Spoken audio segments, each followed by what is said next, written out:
Hey everyone, welcome back to my channel. Today I am going to be talking about acne and how to treat it and get rid of it naturally and forever. So this video has been highly requested and I just haven't had a chance to get it out sooner because I just had other content I wanted to get out, but I had a little break and I was like, you know what? I'm going to film this video and get it up for you guys because I keep getting questions about posting videos about acne. So I just want to start by saying that this video can be applied if you have acne or if you have eczema because they kind of go hand in hand. They're both caused by the same things. It just gets displayed in people differently. So I never suffered with acne as much as I did eczema. I always had eczema growing up. Acne was never really there. I would get one here or there. I have one right now, right here, but I'm on a severe detox right now. So I expect to get some acne. But yeah, so I always had eczema. Some people get acne. It just really depends on the person. But before I start saying what to avoid and stuff, I just want to say that acne, like what causes acne. So it is due to having, well, acne first of all is due to having bad bacteria, lots of yeast overgrowth and parasites in the gut. So how do you get this imbalance of bad to good bacteria? So if you ever have taken antibiotics in your life, those kill the bad bacteria, but they also kill the good, which then in time means that you have no good bacteria to balance out the bad. The bad will overgrow and cause problems. Birth control also has similar effects. Birth control lowers or raises your copper levels in the body. It lowers your zinc levels, and zinc is what supports your immune system. So when you have low levels of zinc, you have a weak immune system, which means parasites, bad bacteria, fungus, all that's going to be overgrowing in your intestines. And then also if you drink chlorinated water or fluoridated water, if you swim a lot in chlorine water, those can all cause problems. And then last but not least, sugar. If you're over consuming sugar in any form, that can all contribute to yeast, bad bacteria, and parasitic overgrowth.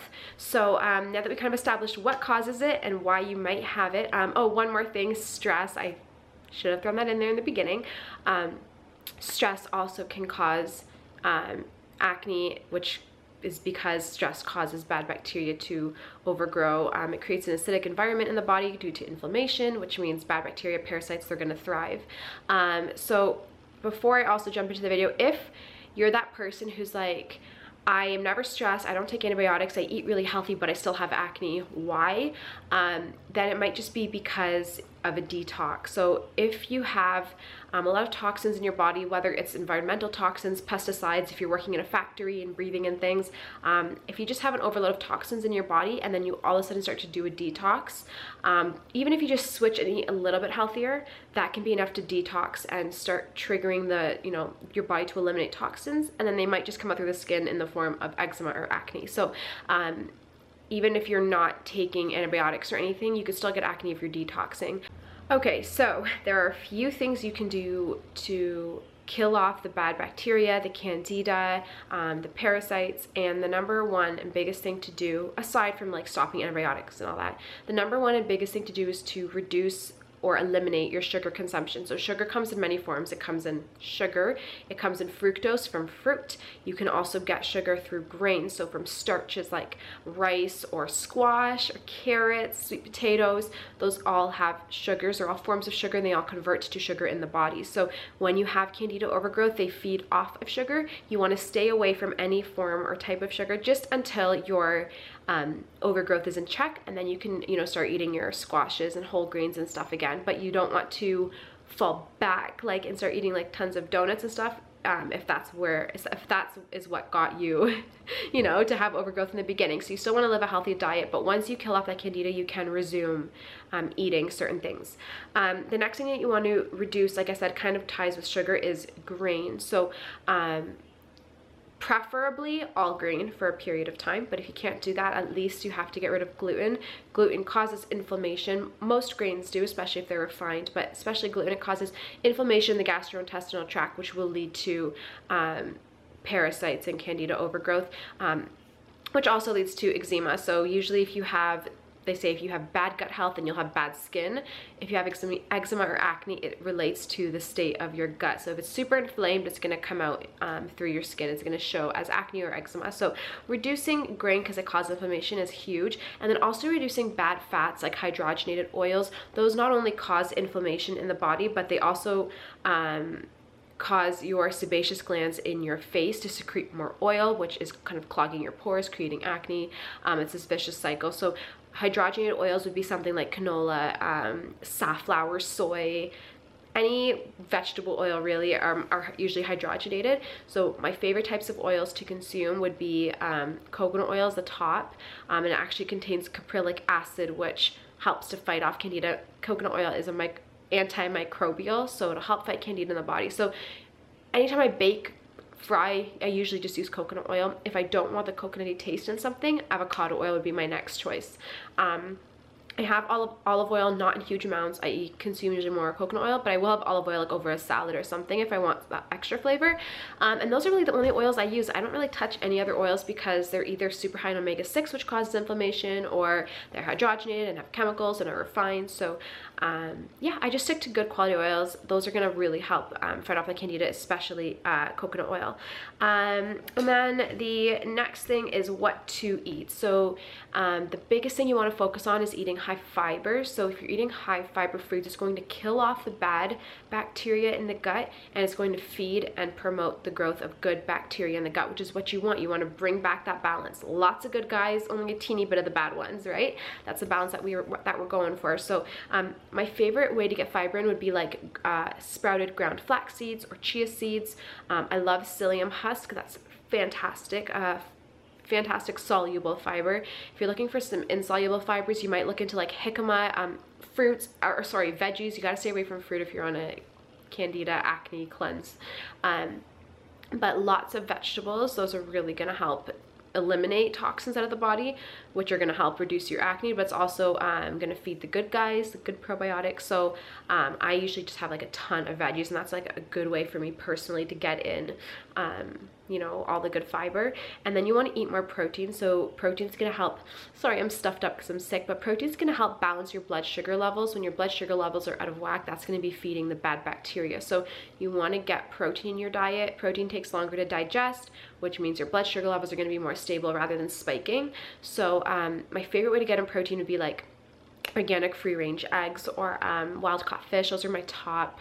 I love meat, but I'm more of like a steak person or lamb, but those are a little bit acidic, and I do find that if I eat them too often, I just feel my body gets too acidic. So I usually just stick to more like wild-caught fish. I think that fish sits really well with me, but that's just a personal choice.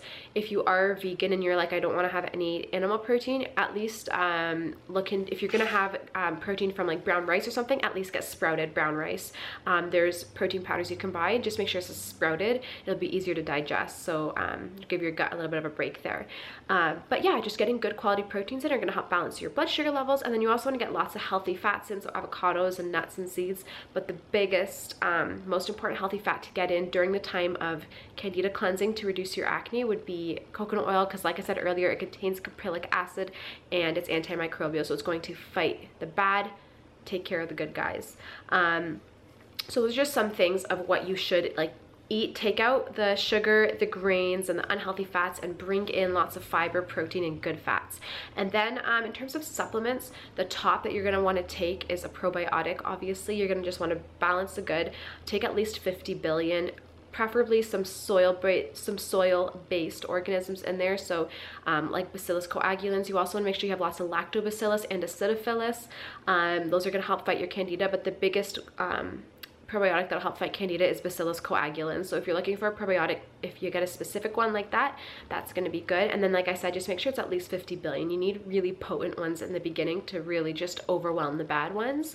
The next thing is going to be zinc. So like I mentioned earlier, zinc helps boost your immune system, which is what you need when your body's going to be fighting all the bad guys and the bad bacteria. So if you were ever on birth control, or if you are, like I said, it raises your copper levels, lowers your zinc levels, so your immune system is suppressed. So taking zinc is going to help balance that out. Also, if you're drinking tap water and you have copper pipes, you'll be having too much copper in the body, not enough zinc, because they kind of go hand in hand. So if you have too much copper, not enough zinc, you need to rebalance those by taking more zinc. So zinc is huge for your supporting your immune system. It also repairs the gut lining. And then vitamin C, vitamin E. I take elderberry, any antioxidants you want to try and get into your body. Vitamin A, these are all powerful antioxidants. You need these in your body. So I usually do vitamin C, vitamin A, vitamin E, selenium.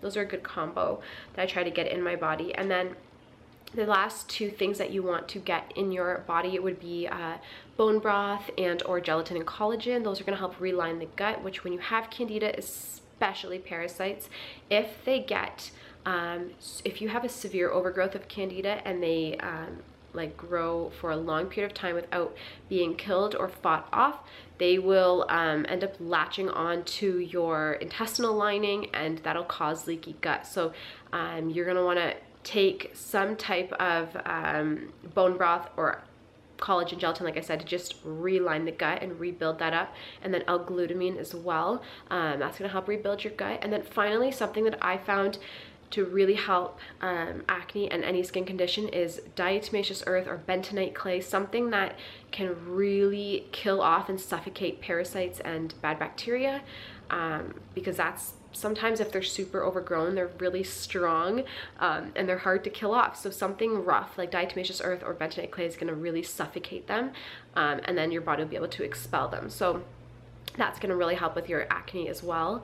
And then that's it for supplements. And then finally, you're going to want to do some type of candida cleanse. I touched on this in the beginning of the video, but pretty much no grains, no sugar, like no form of sugar, even if it's just for like a 1 or 2 week period. If you're like, I cannot go longer than that, then at least start with like a week or 2 and just eat tons of vegetables, like big salads with good amounts of protein and healthy fats. You can make fat balls.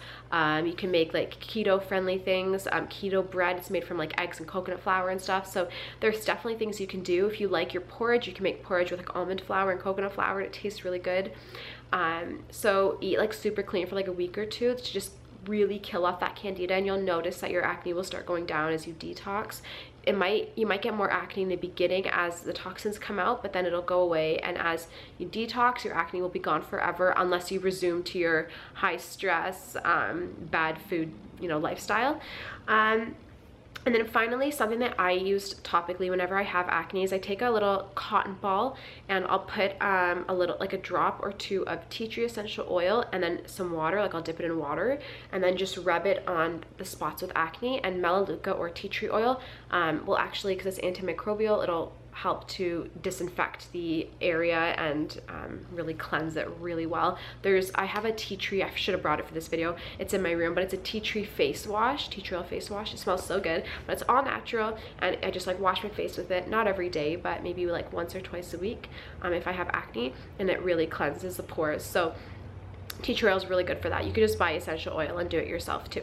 So those are just my top tips personally. It's what worked for me, but the idea is that when you have candida, sorry, just took my wedding rings off and putting them back on. When you have candida overgrowth or eczema, if you have acne or eczema, I'm like losing my mind here, that means you have candida overgrowth, you have parasites, you have bad bacteria. You need to rebalance your gut, bring the health of your gut back to optimum levels by taking the supplements, by getting rid of the bad foods, bringing in the good, reducing your stress, all that stuff. That's gonna help.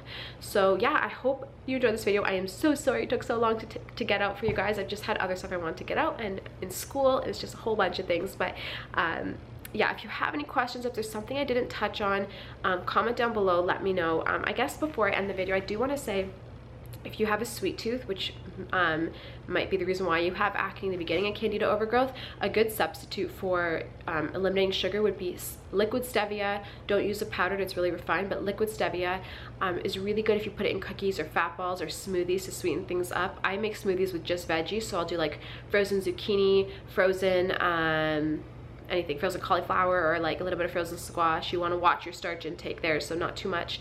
And then I'll do like some coconut milk, some ground flax, cinnamon, and then I'll do a little bit of berries, like some blackberries or blueberries, because they're lower on the glycemic index. They don't have as much sugar as other fruit like a banana would.